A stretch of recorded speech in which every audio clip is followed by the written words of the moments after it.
Bonjour à tous, soyez les bienvenus à ce nouveau webinaire organisé par le pôle Finance Innovation. Le thème aujourd'hui, c'est l'expérience utilisateur et la simplification de la gestion locative et immobilière.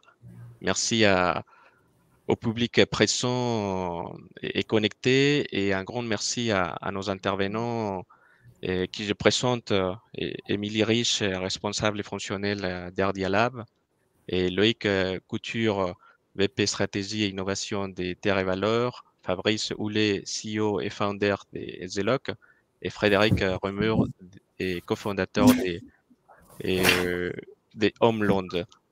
Et avant de démarrer la table ronde, je vous propose de faire une courte présentation des trois solutions. Donc, Frédéric, à toi la parole pour présenter Homeland. Merci José, bonjour à tous. Donc moi je suis effectivement fondateur depuis 2016 d'un syndic innovant qui s'appelle Homeland, qui est à la fois pionnier sur cette forme d'approche de ce marché du syndic de copropriété et leader puisque à ce jour on est le plus gros des néo-syndics, on n'est plus le seul mais on est le plus gros. Donc pour vous donner quelques chiffres, on gère 730 copropriétés pour 30 000 lots maintenant à peu près, donc 30 000 logements, une centaine de collaborateurs, et on a, un positionnement qui est, innovant sur 2 aspects, enfin 3 aspects. Le premier, c'est que, on est éditeur de notre propre, outil, qui nous permet d'aller exploiter des gisements d'efficacité et d'automatisation sur ce marché qui est très administratif, ce métier qui est très administratif du syndic de copro.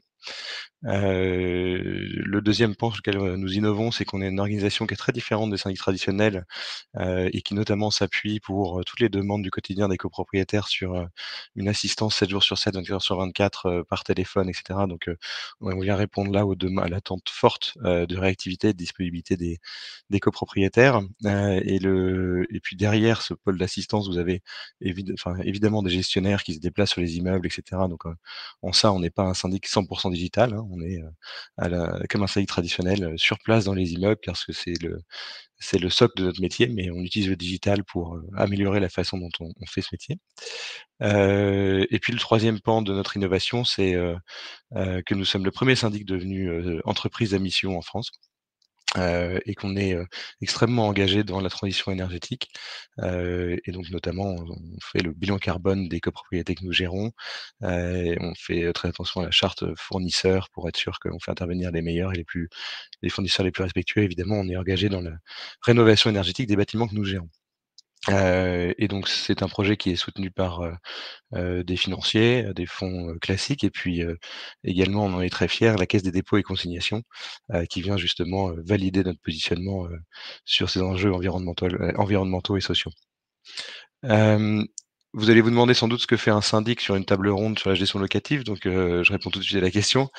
Si on est parti du marché du syndic, et que ça reste notre métier principal, certains de nos clients qui étaient contents de nous en tant que syndic nous ont sollicités pour devenir gestionnaires locatifs de leurs biens.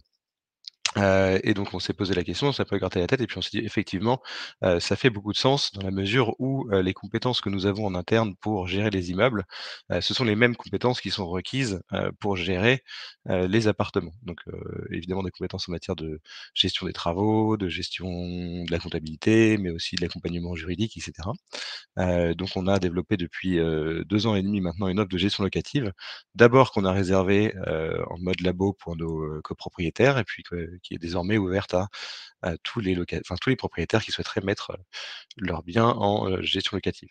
Hem, Là où on pense que le syndic est en fait le meilleur, interlocuteur pour gérer un appartement en gestion locative, c'est que on a une connaissance intime, de l'immeuble qui permet notamment aux copropriétaires bailleurs qui seraient peu impliqués, je pense notamment aux gens qui investissent dans de l'immobilier, défiscalisant et cetera, qui ont plutôt un projet de patrimonial autour de leur investissement plutôt que immobilier.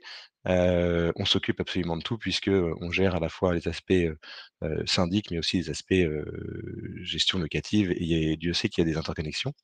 On pourra y revenir et là aussi sur Sur le marché de la gestion locative, on fait comme ce qu'on fait sur le syndic, c'est-à-dire qu'on est à la fois d'abord on est opérateur du service, hein, donc nous on n'est pas une solution pour, des opérateurs de gestion locative. Nous sommes, opérateurs de gestion locative et on allie le meilleur des 2 mondes entre physique et digital. Et en ça, je reviendrai, tout de suite, mais on se vit plutôt comme des assembleurs de technologies, hein, et des assembleurs à la fois avec nos outils internes, mais aussi avec les différentes solutions qui existent sur le marché, sur les différentes, étapes, de la gestion locative que je reprends là, hein. Ça va de l'identification du lead évidemment pour, signer des nouveaux clients, mais signature du mandat, mise en ligne de l'annonce et cetera jusqu'à l'entrée du locataire, sa vie dans l'appartement et puis éventuellement la sortie. Et en fait, ce qu'on a constaté, c'est qu'il y avait beaucoup d'offres, de start-up sur chacune de ces différentes étapes, mais qu'en réalité, il y avait pas, d'acteurs qui, assemblaient les meilleures technologies qui existaient sur chacune de ces étapes pour faire une solution complète à destination des propriétaires, bailleurs. Donc c'est ce que nous faisons. Pour offrir, bah, à nos clients finaux, hein, ce qui nous paraît être la meilleure offre, composée de, comme je le disais, à la fois de solutions qu'on peut développer en interne ou de solutions comme vous allez pouvoir en découvrir notamment avec The Lock, qui sont développées par des tiers. On réinvente pas la roue quand elle existe, on simplement on l'assemble pour fournir le meilleur service à nos propriétaires. Et vous donc du coup, je suis un professionnel de la gestion locative. À ce titre, nous avons une carte, professionnelle. On a évidemment des garanties, des assurances, on assure une veille juridique. Et donc vous allez voir tout au long de la table ronde, moi j'aurai forcément un biais à, pousser à l'intermédiation de ce marché, hein, puisque, comme il se complexifie, mieux vaut passer par un professionnel. Et quand je dis complexifier, c'est que personne n'a échappé à personne que, il y a une forte pression sur les bailleurs maintenant à ce que les, logements soient, efficaces d'un point de vue énergétique. Vous avez, le législateur qui pousse aussi dans ce sens et qui crée, des contraintes nouvelles pour le bailleur, heu, pour lesquelles on pense que, eh ben, le passage par un professionnel devient, absolument indispensable. Voilà. Merci Frédéric. Et Fabrice, quelles sont les différentes activités des ELOC autour de la gestion locative? Alors bonjour à tous et à toutes. Pour commencer et me présenter, je suis le fondateur de la startup The Lock. The Lock, c'est une plateforme SaaS qui permet en fait en full web de pouvoir prendre en charge et simplifier le parcours locataire. Il s'adresse aux agents immobiliers. Donc, comme l'a dit Frédéric, nous, on est un maillon de la chaîne. On est au début de la chaîne. C'est la partie recherche d'un logement. Pour le candidat locataire, je pense qu'on a tous vécu ça, soit pour nous, soit pour nos enfants, soit pour des tiers, une vraie galère à constituer son dossier. Donc, on va voir comment The Lock l'a pris en charge. On a également autour de ça amené des solutions d'assurance, donc en tant que courtier, des assurances loyer impayé, des assurances multirisque habitation, des assurances propriétaires non occupants, qui sont sur le parcours nécessaire, en fait, soit pour le locataire, soit pour protéger le bailleur, soit tout simplement pour avoir un logement assuré. Et on a développé, j'y reviendrai, une assurance loyer impayé bien spécifique qui permet, comme c'était évoqué dans la présentation de Frédéric avec le rapport Nogal, c'était en fait de pouvoir élever le niveau de service sur l'assurance loyer impayé et de garantir le paiement du loyer à 100% au propriétaire qui choisit cette assurance loyer impayé. Il aura son loyer, quoi qu'il arrive, tous les mois à date fixe, même si le locataire n'a pas payé tout ou partie du loyer. Et le deuxième pan important, c'est d'être devenu le leader du dossier locataire en France pour les professionnels de l'immobilier. Donc, en fait, The Lock est un spécialiste, un expert en scoring de candidats locataires. Et on va le voir avec des évolutions technologiques qui permettent sur la chaîne de la location de travailler les zones de frottement. Donc, en quelques chiffres, The Lock, aujourd'hui, c'est plus de 250 000 dossiers candidats locataires, donc le fameux dossier à l'ancienne, qui, quand je dis à l'ancienne, c'est avec toutes les pièces justificatives qu'on vous demande. Voilà, quand vous avez fini par trouver la dernière, on vous dit que le logement était loué à quelqu'un d'autre, et là, vous êtes content, vous recommencez à zéro. Donc, le but, c'était que The Lock, justement, soit dans une promesse de valeur plus élevée, aussi bien pour les candidats locataires que pour les agents immobiliers, et protéger les propriétaires. On traite, et on le voit à travers les chiffres que j'évoque, plus de 580 000 emails envoyés suite à une connexion sur une annonce immobilière. C'est-à-dire qu'en fait, au moment où le parcours débute, parfois l'agent immobilier est fermé, mais la vie continue. Donc, le week-end, le soir, on peut très bien voir une annonce immobilière. Et donc, en fait, The Lock onboard dès le départ, au moment de l'envoi de la demande d'information, la demande d'information est envoyée à The Lock et c'est The Lock qui répond à la place de l'agent immobilier, le libérant d'une grande partie de la gestion administrative des emails et en facilitant son travail au quotidien. Et grâce à ça, en fait, le locataire peut commencer son dépôt de documents et on va le voir maintenant en moins de 5 minutes.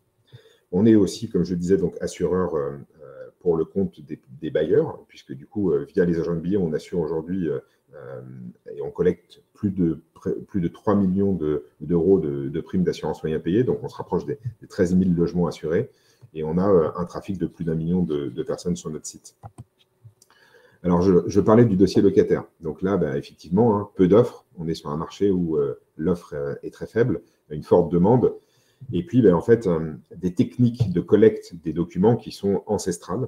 Donc, on a connu, enfin moi j'ai 52 ans, j'ai connu la période où on remplissait un bail 3 fois. Hein, donc, on l'écrivait 3 fois. En essayant de ne pas se planter à chaque fois. Après, on a appuyé très fort pour faire du tripli. Après, on est passé au Word. Maintenant, on est dans des modèles templatés avec la signature électronique.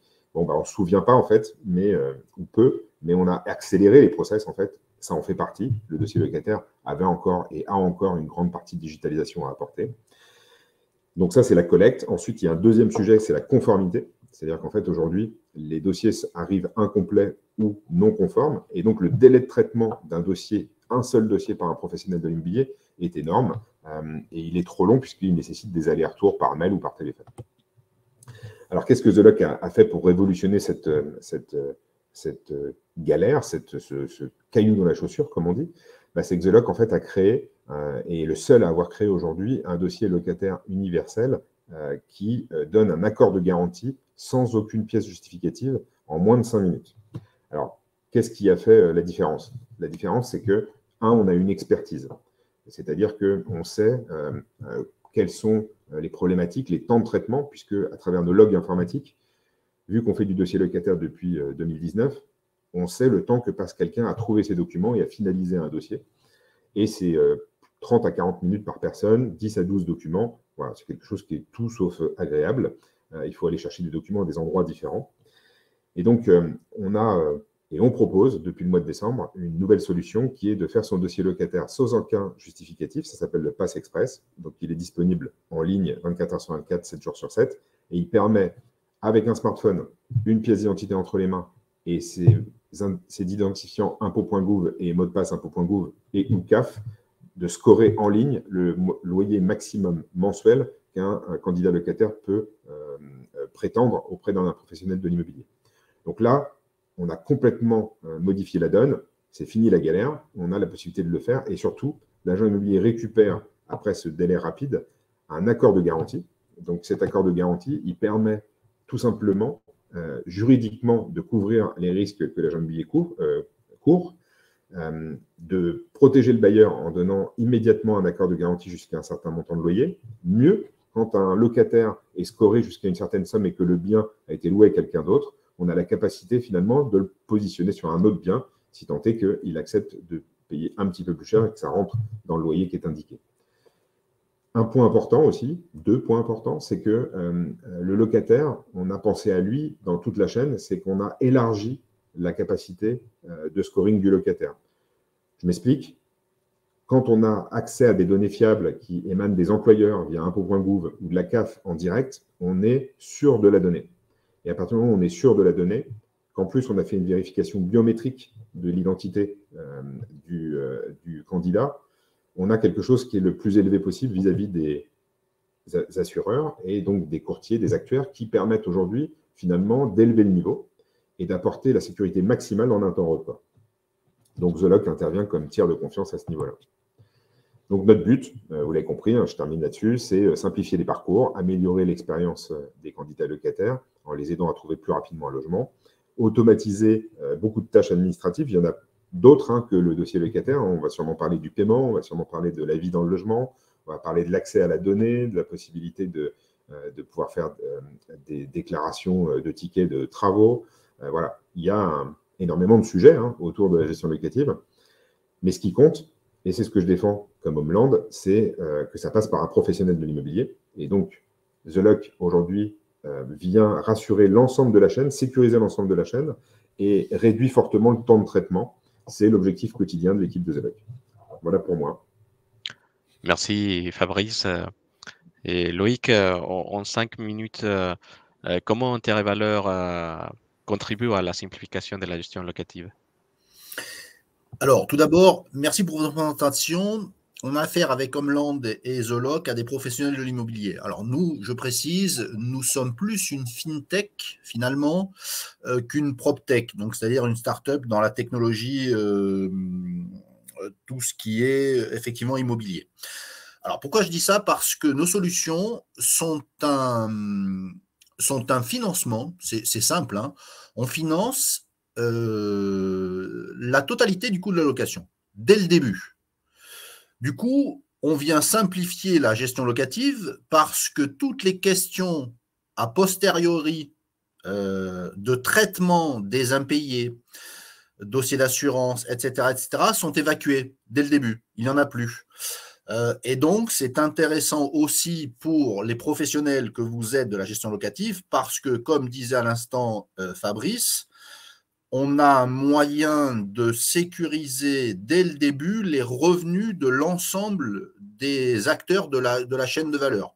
Aussi bien vous, professionnels de l'immobilier, avec vos honoraires, etc., vous sécurisez les revenus de vos clients qui sont et locataires et propriétaires, et surtout les propriétaires, parce qu'aujourd'hui, vu le marché et les contraintes du marché, il y a beaucoup d'investisseurs locatifs qui sont un petit peu échaudés par toutes justement ces contraintes et ces contractions du marché, remontée des taux d'intérêt, etc.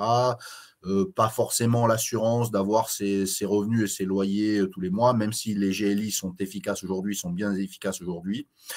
Alors, nous positionnons sur un autre modèle et nous venons fournir des solutions aux professionnels de l'immobilier, aux propriétaires et aux locataires. Donc, nous travaillons en parfait accord avec des startups comme The Lock et Homeland. Et nous espérons mettre un petit peu de l'huile et participer à remettre des bonnes relations entre locataires et propriétaires et professionnels immobiliers. Voilà, en évitant... Alors, nous avons deux outils. Nous avons à la fois un outil de financement dès le début de la totalité des coûts d'une location et des outils qui nous permettent aussi de lever les contraintes dues au squat. Alors ça, c'est complexe. Donc on pourra en parler par ailleurs. Mais là, je vais effectivement vous présenter. Donc, on a, si tu peux revenir, José, s'il te plaît, pardonne-moi, ou juste un petit peu avant. Voilà, on va refaire un petit tour sur locataire. Donc, ce que je vous disais, en effet, nous aussi, alors, ou nos partenaires. Quand je dis nous fonctionnons dans un réseau de partenaires pour arriver à distribuer nos services de financement de la totalité des coûts d'une location. C'est-à-dire que nous travaillons étroitement avec des partenaires, des professionnels de l'immobilier pour distribuer et asseoir nos solutions.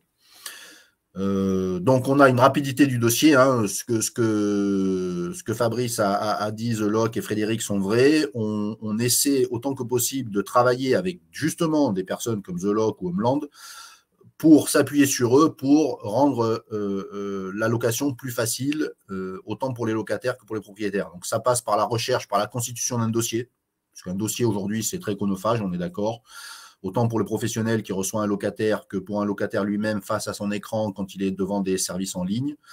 Alors, la sérénité, nous nous occupons de tout, c'est nous et nos partenaires, encore une fois, d'accord, parce qu'en constituant le dossier de financement du totalité du coût de la location, on vient récupérer en effet un maximum de documents et de pièces pour le locataire. Et nous avons du coup la capacité de transférer des dossiers ou travailler avec nos partenaires pour qu'ils aient un dossier complet, qualifié dès le début. Nous faisons ce travail à la place de nos interlocuteurs qui sont les locataires, les propriétaires ou les professionnels immobiliers. La solvabilité, ben là, on n'en parle plus, puisqu'avec nos solutions, elle est immédiatement et automatiquement garantie aux propriétaires et aux professionnels de l'immobilier, puisqu'on ne demandera pas à un de nos partenaires professionnels immobiliers qui nous amènerait un propriétaire de remettre les clés et de faire l'état des lieux d'entrée si nous, avant, en amont, nous n'avons pas financé la totalité du coût de la location.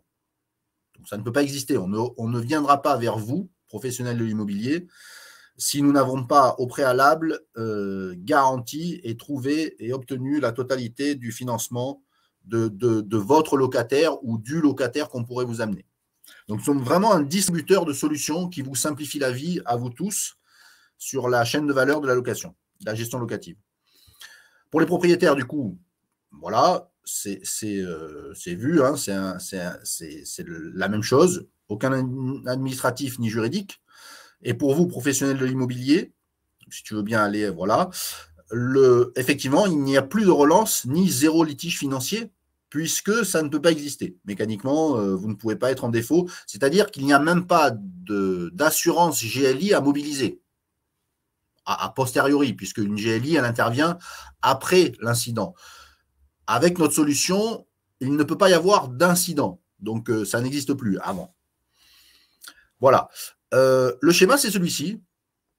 Donc, on travaille avec tous les acteurs de la location et de la gestion locative parce que nous ne sommes finalement qu'un fournisseur de solutions et en toute humilité, on ne fera pas le travail qui est le vôtre des professionnels de l'immobilier. On vient fournir une solution en tant que FinTech. Voilà.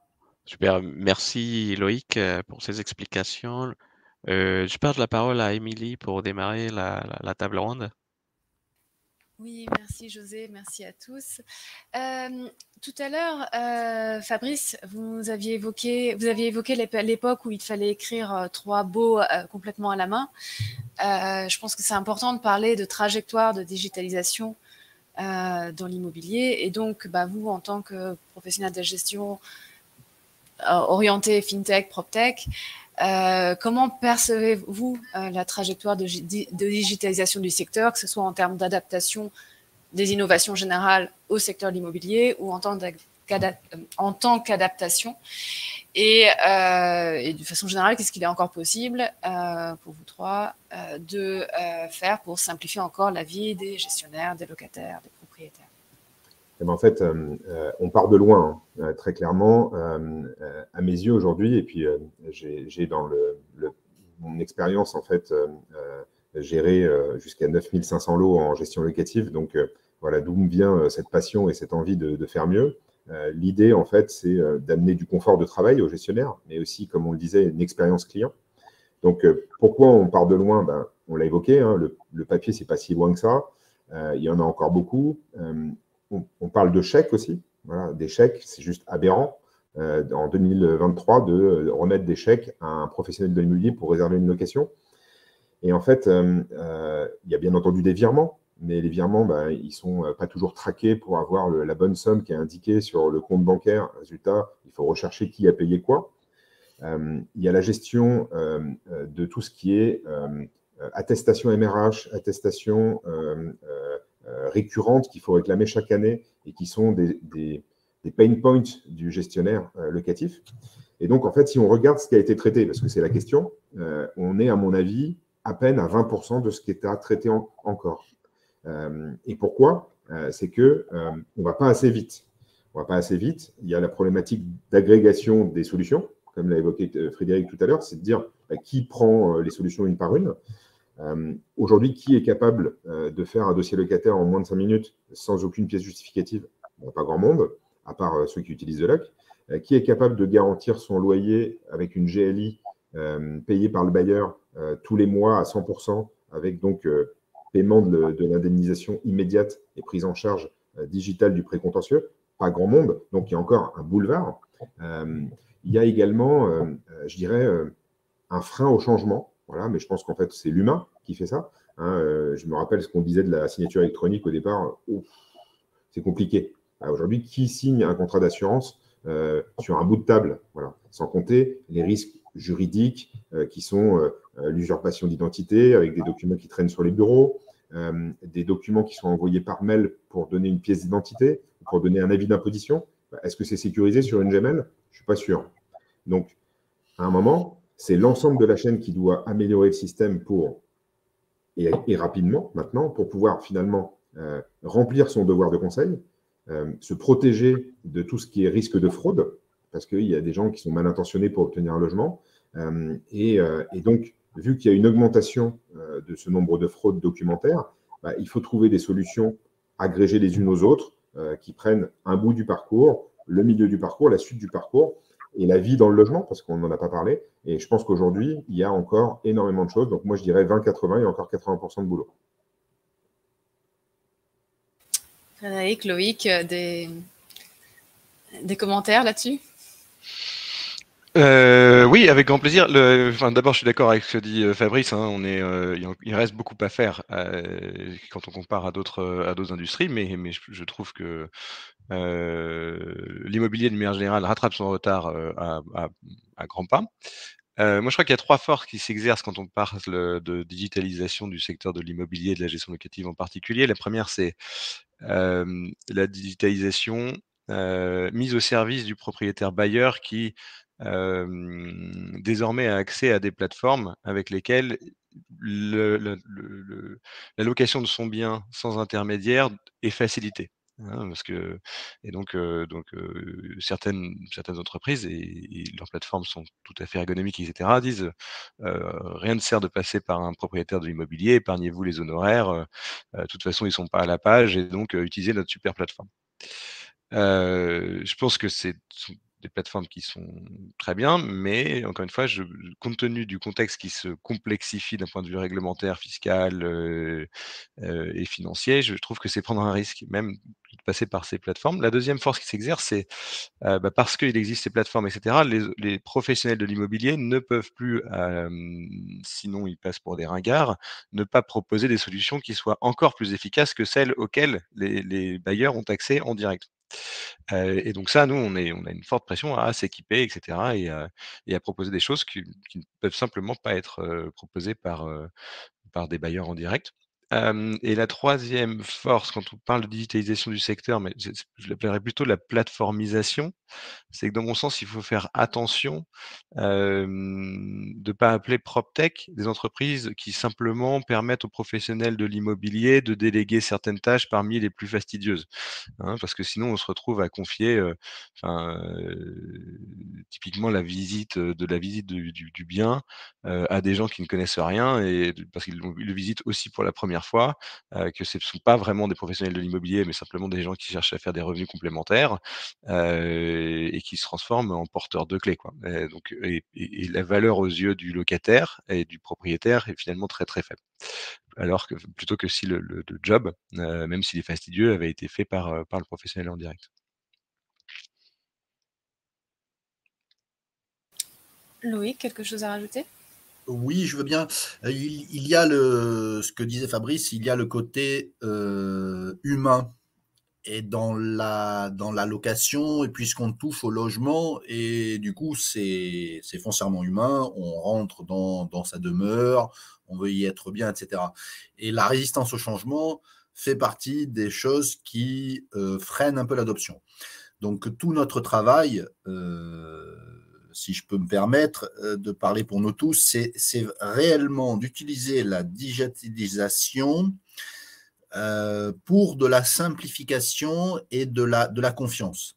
Et c'est tout le tour de force à réaliser, qui est digitaliser et automatiser. C'est extrêmement important, puisqu'un des premiers freins, c'est justement toute la gestion des documents, ce qu'on appelle la paperasse vulgairement. Et c'est ça aussi qui est un petit peu rédhibitoire. C'est pour ça que certaines personnes passent par des professionnels de l'immobilier parce qu'ils peuvent rentrer dans une agence et avoir quelqu'un en face, un humain, qui va lui expliquer, qui va lui dire, voilà le dossier, il me faut telle et telle pièce. Donc, la digitalisation est absolument indispensable pour pouvoir améliorer la confiance et l'humain dans ces process. Mais c'est en même temps le paradoxe et le tour de force. Ce qu'il y a à résoudre, c'est qu'il faut faire confiance à un écran face à un écran. Et donc, il faut déployer des trésors de communication et de techniques et de technologies pour rassurer tout le monde et donner des scorings comme le fait The Lock sur des locataires, s'assurer que tous les documents sont les bons et c'est pas de la fraude, etc. Donc, c'est très intéressant et ça laisse le potentiel entrevoir sur le secteur de l'immobilier qui est absolument immense et qui est d'un des plus gros secteurs en termes de besoins pour les personnes, pour la demande, qui sont en demande de logement. Et en France, on connaît que c'est un très gros problème. Voilà. Et en même temps, ce besoin d'accélérer les locations, de les simplifier, puisqu'on a en moyenne en France 6000 locations par jour. Donc, c'est absolument faramineux. Le marché est absolument faramineux. Voilà. Donc, ce sont ce genre de complexité, de tours de force à résoudre qui sont passionnants en même temps. Voilà.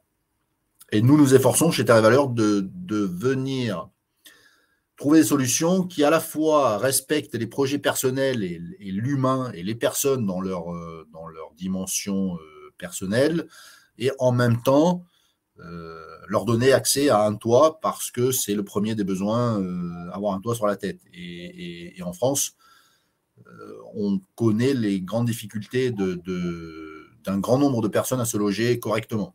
Je dis bien à se loger correctement parce que trouver un appartement venant d'un marchand de sommeil, c'est facile.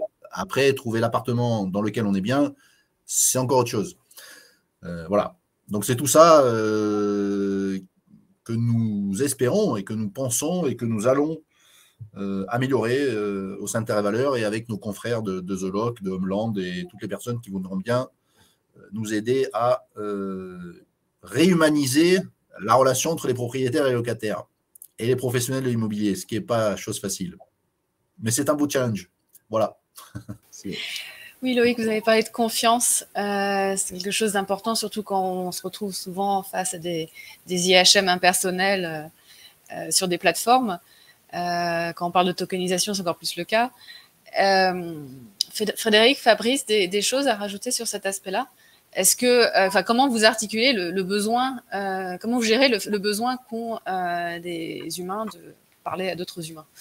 En fait, je pense que si on regarde les intérêts d'un bailleur, les intérêts d'un locataire, les intérêts d'un professionnel de l'immobilier, on a en fait, on doit aller vers une convergence pour faire évoluer les mentalités. Le bailleur a besoin d'être couvert sur son risque majeur, qui est le risque en fait de non-paiement du loyer et de détérioration du logement.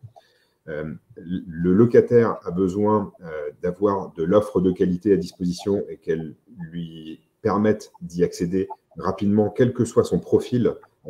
Et là, il y a une évolution des mentalités à faire côté assureur, puisque donc une des premières choses qu'on a fait, nous, quand on a lancé notre pass express, c'est de dire à quoi sert une quittance de loyer qui peut être émise en quelques minutes par quelqu'un qui aura fait un faux, en fait, ou une attestation d'hébergement qui aura été faite de manière fausse. C'est quoi l'intérêt, en fait?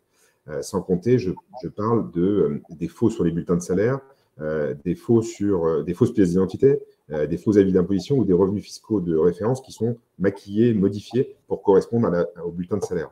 Et ça, c'est la réalité quotidienne des agents immobiliers. Ils sont confrontés à ça. Est-ce que pour autant, le risque est important de loyer, d'impayé de loyer est important? Non, il n'est pas important, mais il est élevé.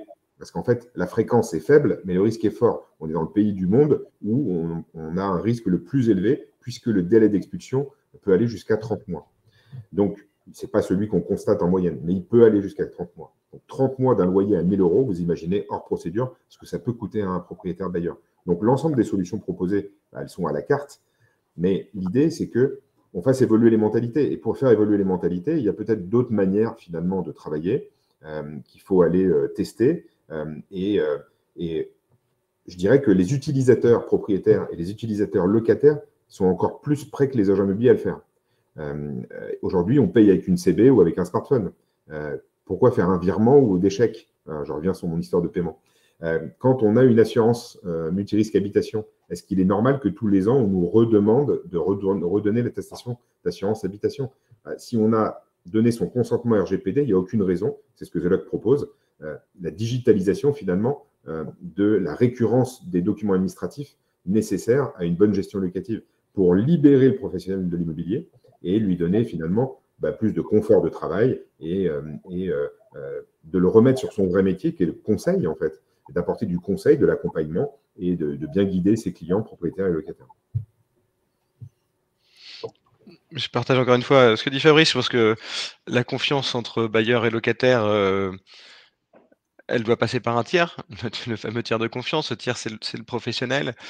Et ce professionnel se doit de suivre les évolutions technologiques. Et je pense que c'est pour le bien finalement en particulier des locataires, et ça va rassurer, c'est aux professionnels de rassurer le bailleur sur la qualité d'un dossier, etc., tout en suivant l'évolution des mœurs de la société. C'est-à-dire que nous, on essaie au quotidien de faire en sorte que ce ne soit pas uniquement les gens qui sont en couple avec 2 CDI hors période d'essai, avec 4 garants qui puissent accéder au logement. Hein. C'est vrai que sur le marché, il y a tout un tas de solutions. Zeloc en est une. Vous avez de la GLI inversée, vous avez des dispositifs étatiques comme la garantie Visal, ce type de choses qui sont des garanties fortes. Là aussi, pour établir, à mon avis, ce lien de confiance étroit entre locataire et propriétaire, c'est aux professionnels de le faire et de le faire par le biais essentiellement de la pédagogie. Je peux rebondir sur ça, Émilie. C'est rapide, je promis, c'est rapide. Je vais donner deux storytelling, 2 histoires d'agents immobiliers. La première, un agent immobilier qui est à côté de Toulouse me contacte et me dit, mais voilà, moi, mes clients, candidats locataires, ils viennent chez les 2 plus gros employeurs qui sont Pierre Fabre et Airbus. Et donc, ce sont principalement des cadres des ingénieurs en période d'essai. Mon assureur loyer impayé, je ne le citerai pas, refuse les CDI en période d'essai. Résultat, il signe des mandats de gestion et il convainc son propriétaire de prendre l'assurance loyer impayé parce que ça couvre son besoin et son risque. À partir du moment où il a signé son mandat de gestion et qu'il a des candidats de bonne qualité, parce que ça m'étonnerait qu'ils ne payent pas, et si jamais leur période d'essai n'est pas renouvelée, ils trouveront du travail ailleurs et il trouvera quelqu'un pour les remplacer. Donc, il y a bien un problème d'évolution de mentalité sur aussi les critères. Et donc, un deuxième agent, donc on a bien entendu assuré cet agent immobilier, et maintenant on prend ces CDI en période d'essai qui sont d'excellents candidats locataires puisqu'il n'a pas de sinistre. Et donc, côté le deuxième rapide sujet, les auto-entrepreneurs. On a depuis longtemps poussé les Français à faire de l'entrepreneuriat, ce que moi je valide et que j'adore. Mais pourquoi les assureurs ne se sont pas tous mis à la page, les assureurs loyers impayés, pour accepter l'auto-entrepreneuriat avec des calculs de revenus récurrents? Voilà, je dis ça, je dis rien. C'est ce que Zeloc aujourd'hui préconise pour défendre des profils qui correspondent au marché du travail d'aujourd'hui. Alors, je viendrai compléter en 10 secondes, Émilie. Effectivement, Fabrice, c'est très vrai ce que tu dis parce qu'il y a le scoring ou l'étude des profils éligibles à l'entrée dans un logement, c'est-à-dire éligibles en termes de garantie de paiement de leur loyer et qui correspondent aussi aux critères d'assurance. Donc, il y a tout un travail, en effet, très, très important, et c'est un des travaux que l'on fait aussi qui demande beaucoup de temps et d'investissement dans la façon dont on peut, justement, notre problème, financer la totalité des coûts d'une location. Et il faut déployer des trésors d'ingéniosité pour, justement, faire descendre ce fameux critère où à Paris, Bordeaux, dans toutes les grandes villes, où on arrive à des choses ubuesques, où les propriétaires vont au-delà des environ 3 fois en revenu du montant du loyer pour être éligible à une GLI. Il y a des propriétaires, et à Paris, ça devient 4, 5, 6, 7, 8 fois. Puisque, en général, quand ils déposent un dossier de leur appartement avec 2-3 photos comme ça, prises à la va-vite, comme tu disais Frédéric, sur une plateforme qu'on nommera pas, et qui mettent leurs biens en location, juste comme ça, ils ont en moyenne 20 demandes. Donc, il y a 19 déçus. Et sur ces 20 demandes, évidemment, un propriétaire, c'est humain, il va aller là où c'est le plus sécurisé. Donc, il va prendre quelqu'un qui lui propose des fiches de paye avec un revenu 4, 5, 6 fois le montant du loyer. Et on se retrouve devant des choses ubuesques où un couple avec un CDI, pas en période justement d'essai, et qui gagne 6 000 euros par mois à Paris, ils se retrouvent dans un appartement à 1 000 euros. Et à Paris, parce qu'ils ont juste seulement 6 fois en revenus. Donc, c'est des choses ubuesques. Et donc, c'est là-dessus que nous, on veut développer des solutions qui viennent faire descendre ces ratios, si possible, à 2 fois. Alors, sans non plus que le paiement, le montant du loyer représente dans le foyer 50% des revenus, parce que ça devient lourd, mais on veut vraiment faire redescendre ces critères d'acceptation d'éligibilité des candidats locataires à une location pour qu'ils viennent déjà rassurer le propriétaire, et notamment les professionnels de l'immobilier, parce qu'en travaillant avec nous, vous avez de facto l'éligibilité financière de votre candidat. Et j'ai envie de dire, on veut même développer l'anonymisation, je ne sais pas si c'est le bon mot, mais des candidatures. Pourquoi? Parce que demain, le propriétaire, j'exagère, mais limite, il n'aura même plus besoin de connaître. Alors, j'enlève l'humain, ce que je ne fais pas parce que nous avons quand même des objectifs, nous, d'inclusion, de solidarité dans la société. Et c'est bien que tous les acteurs de la chaîne de l'immobilier mettre ce genre aussi de démarche et d'approche en place. C'est de dire qu'on a un propriétaire qui limite est rassuré et ne pourrait ne même pas connaître le nom et le prénom de la personne qu'il loge. Tout simplement parce qu'il sait qu'il est sécurisé d'entrée. Après, s'il veut l'appeler pour prendre des nouvelles et passer, le visiter, boire un café, c'est toujours possible, évidemment. S'il veut mettre de l'humain, il mettra de l'humain. Mais quelque part, on lui dit, voilà quelqu'un qui a déjà, qui présente déjà toutes les sécurités pour vous puissiez louer en toute sérénité, même sans connaître son nom. Et donc, on évite aussi tous les problèmes de discrimination à l'entrée au logement, qui sont aussi importants. Voilà. Ouais, c'est très intéressant ce que vous dites, mais justement, tout à l'heure, Frédéric, vous avez parlé du fait qu'au contraire, les plateformes n'exonéraient pas de passer par un professionnel de l'immobilier. On a beaucoup parlé de revenir sur le conseil des professionnels de l'immobilier. Là, Loïc, vous parlez de ne pas connaître son locataire potentiellement. En fin de compte, voilà, l'intermédiation en général et les rapports humains sont quelque chose qui est quand même assez, enfin c'est très important. En transaction, on est à 2 tiers d'intermédiation, 1 tiers sur la gestion locative, ce qui est quand même pas un épiphénomène. Est-ce que la digitalisation, pour vous, a plutôt tendance à amplifier ce phénomène d'intermédiation, à le supprimer? Est-ce qu'on en reviendrait effectivement à une situation où les bailleurs ne connaissent même plus leurs locataires, sachant qu'on a toujours plus confiance en quelqu'un qu'on a rencontré?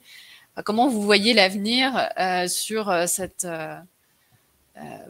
l'aspect humain de l'immobilier? Parce que finalement, l'immobilier, c'est des pierres et des gens. Des pierres et des gens, absolument. Je suis tout à fait d'accord. C'est une belle image.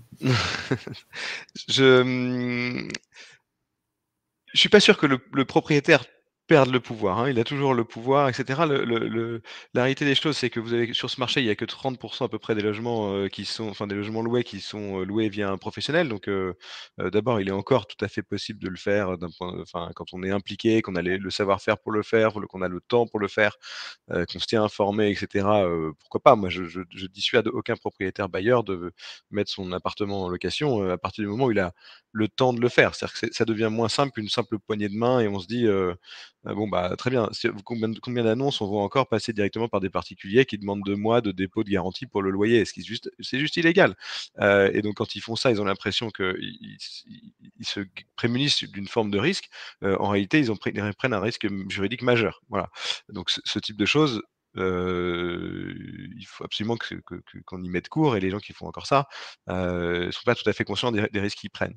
Après, si vous êtes un bailleur, passionné d'immobilier, et que vous êtes et que vous avez envie d'y consacrer du temps, fine. Et donc dans ce cas-là, effectivement, la digitalisation vient aider à ce que, les quittances de loyer soient envoyées automatiquement, etc.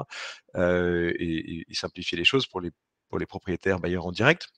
La réalité du marché, une grosse partie des logements qui sont loués et intermédiés, c'est des gens qui n'ont pas forcément envie de s'occuper de ça, qui n'ont pas forcément envie de connaître leurs locataires, ce qui parfois n'ont jamais mis les pieds dans l'appartement qu'ils ont acheté parce qu'ils l'ont acheté en dispositif Pinel, etc., et qui sont à des centaines de kilomètres du logement. Donc là, nous, Homeland, on se dit, bon, à partir du moment où nous, on connaît le propriétaire et que nous, on connaît le locataire, on peut rassurer les 2 sur le fait que ça va bien se passer.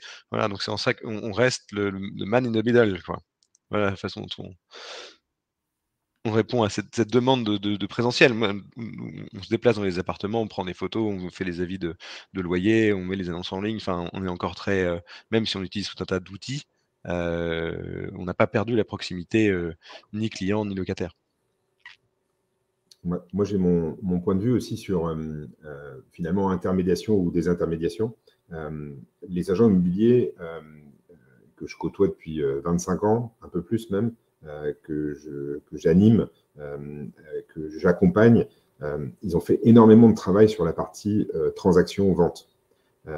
Aujourd'hui, ils sont en train de travailler, puis le marché les y oblige aussi un peu, sur les activités récurrentes que sont la gestion locative, la location et le syndic pour certains.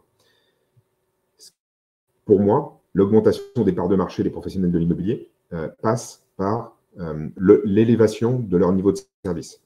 À partir du moment où on a une perception d'honoraires avec un service reconnu et compris, il y a en fait une chaîne qui répond à la couverture du besoin, que ce soit la couverture du besoin du propriétaire dans son ensemble, la couverture du besoin du locataire quand on le prend bien en charge et qu'on l'accompagne jusqu'au logement et dans la vie du logement et la sortie du logement.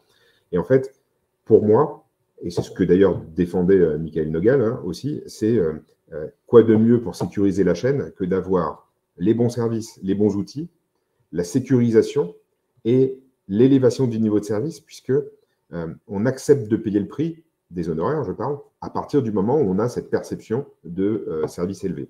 Donc, c'est ce qu'on défend, nous, avec nos près de 5000 professionnels de l'immobilier qui travaillent avec nous, en tout cas sur la partie qui nous incombe. Et je pense que cette digitalisation, elle va faire mal au PAP, en fait. Elle va faire mal au PAP parce que ceux qui voudraient prendre ce marché, alors on en connaît plusieurs dans les noms, mais ceux qui voudraient prendre ce marché, les plateformes, on va dire, en B2C, qui travaillent finalement sans agent immobilier, sans honoraires ou avec des honoraires low cost, n'ont jamais trouvé jusqu'à aujourd'hui le niveau de volume qui permettent de faire un chiffre d'affaires conséquent pour exister. Donc, résultat, il y a eu plein d'expériences, je peux en citer comme e-gérance, voilà, puisque aujourd'hui, c'était le groupe Nexity qui avait lancé ça. E-gérance, ça s'était arrêté alors que les moyens financiers étaient très élevés. C'est devenu un site qui capte des leads pour la gestion locative. Donc, moi, je considère qu'aujourd'hui, le low cost de la gestion locative, c'est niet, il faut du service, donc du phygital, du physique et du digital.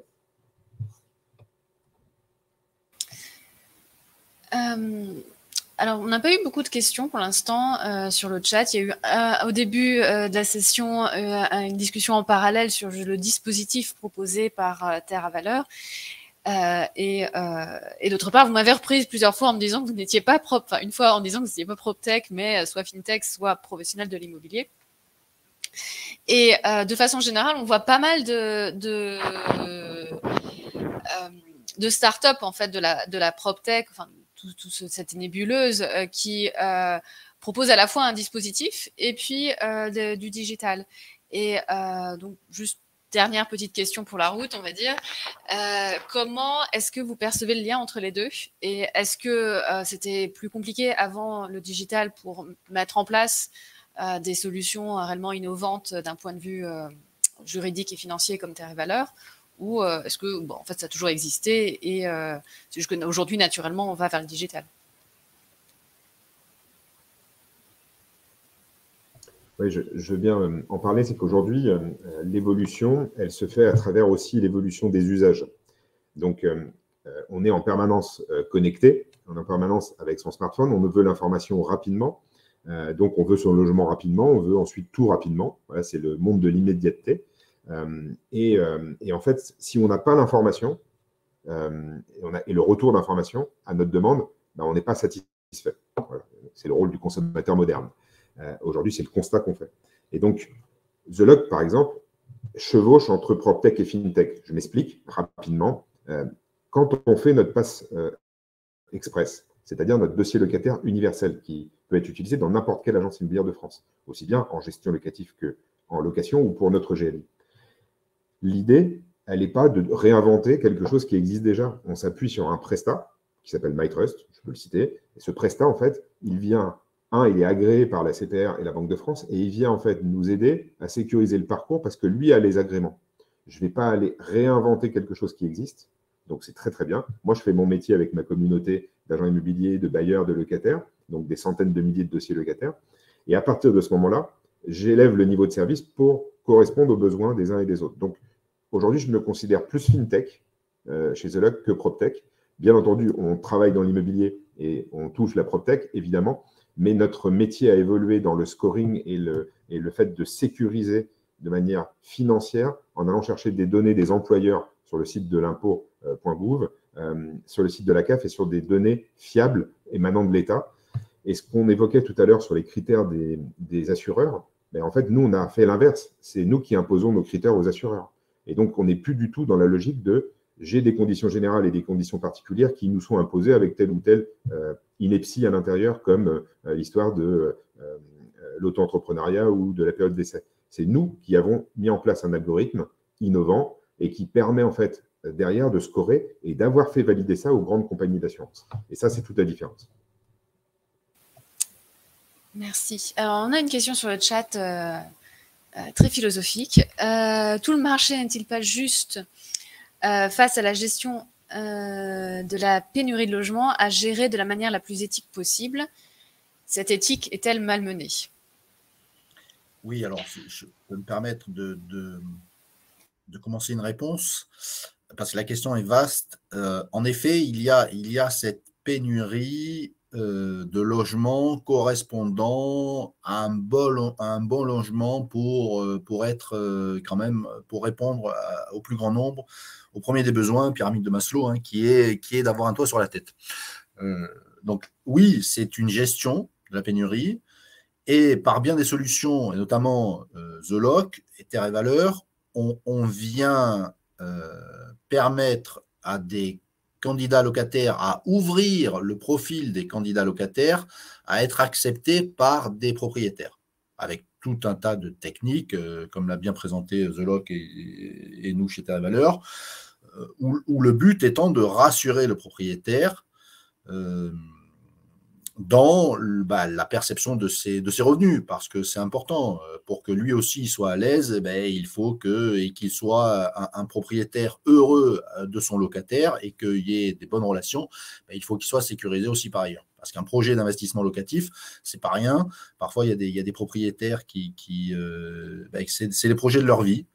Et ils se retrouvent très souvent dans l'embarras lorsqu'ils n'ont pas leur complément de revenus par rapport à une petite retraite ou autre. Donc, c'est très important justement d'améliorer l'accessibilité au marché qui est contraint. Et aujourd'hui, en France, il y a 3,5 millions environ de logements vides. C'est une aberration. 3,5 millions de logements vides. Parce que certains investisseurs locatifs préfèrent ne pas louer et laisser leur appartement vide plutôt que d'avoir des problèmes dans la location de leur appartement. Donc oui, c'est une vraie question. Et alors la question éthique, eh bien, elle vient un petit peu en lien avec ce que je disais tout à l'heure. Il faut éviter les marchands de sommeil, il faut éviter les propriétaires qui exagèrent dans leur demande de sélection. Et comme ils ont le choix, puisque quelque part, ils sont en force par rapport à l'offre et la demande, il y a tellement justement de demandes et peu d'offres que c'est cette gestion de la pénurie qu'il faut améliorer. Donc, nous sommes tous là aujourd'hui autour de la table pour faciliter et améliorer la solvabilité et les garanties apportées par les locataires pour faire en sorte que les propriétaires réouvrent leur appartement et notamment les 3,5 millions d'appartements qui sont vides. Voilà. Donc, bonne question, monsieur Bletner, si je lis bien. Voilà. Merci. Finalement, le sujet d'origine, la simplification de la gestion locative, c'est peut-être déjà simplement d'encourager tout le monde à, d'encourager le plus grand, de contribuer à ce que le plus grand nombre ait effectivement un logement décent sur la tête. Fabrice, Frédéric, une conclusion à apporter ou... Moi, je trouve le sujet très intéressant. Ce qui est amusant, c'est bien souvent, je sais que The Lock est une exception, mais bien souvent, les entreprises innovantes, les startups partent de grandes métropoles, Paris, Lyon, etc. Et donc, où le marché de la location, de manière générale, est un marché de l'offre. Hein, c'est celui c'est le bailleur qui a le choix entre les locataires. Mais il y a aussi une inadéquation entre là où se situent les appartements à louer et la demande, hein, donc en province. Et c'est bien souvent un des freins dans le déploiement sur le territoire national d'offres qui ont été conçues à Paris. La réalité du marché à Clermont-Ferrand, elle est un peu différente, où là, c'est le locataire qui a le choix. Moi, sur l'éthique, Homeland est entreprise à mission. Je pense que depuis la loi Elan, on est obligé de signaler les vendeurs de sommeil. Je pense qu'on a été le premier syndicat à le faire puisqu'on l'a fait dès le premier jour, on a été autorisé à le faire. D'ailleurs, on n'a toujours pas de retour à nos courriers, mais en tout cas, on l'a fait.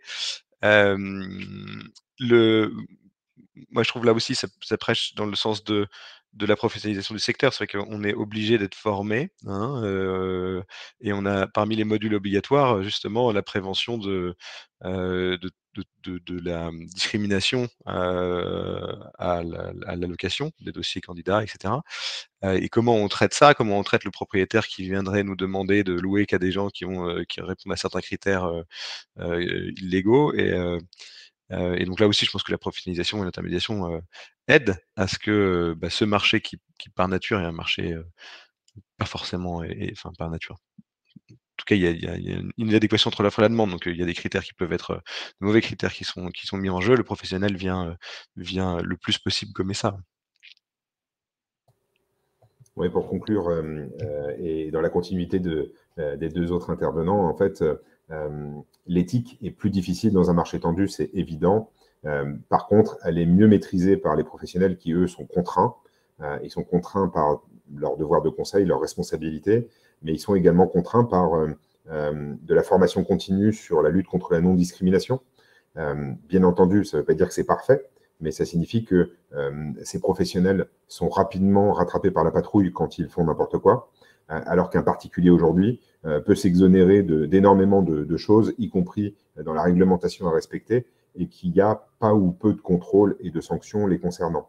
Donc moi, le conseil que je donne aux investisseurs, c'est de regarder leur zone de risque, de regarder ce qu'on peut leur apporter aujourd'hui dans la garantie d'un loyer impayé complet, d'un paiement sécurisé tous les mois et de trouver le meilleur locataire possible sur le marché, quel que soit l'endroit en France.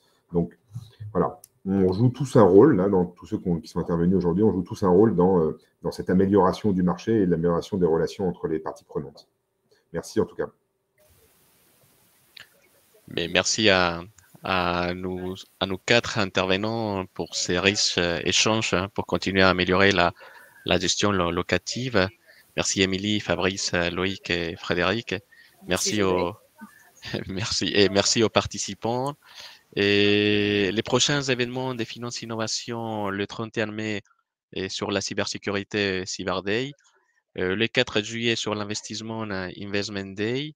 Et n'hésitez pas à vous inscrire sur notre site web Finance Innovation. Et je vous dis à bientôt et merci encore pour ces riches échanges. Merci à tous. Merci pour la qualité de vos interventions. Merci Émilie. Merci José encore une fois d'avoir organisé cet event. Au plaisir de vous revoir, cher Frédéric et cher Fabrice. On serait ravis de se rapprocher de vous pour travailler en collaboration. parce que c'est indispensable de travailler main dans la main. Merci. Merci José. Merci à tous. Merci. Merci À Loïc, bientôt. merci à tous.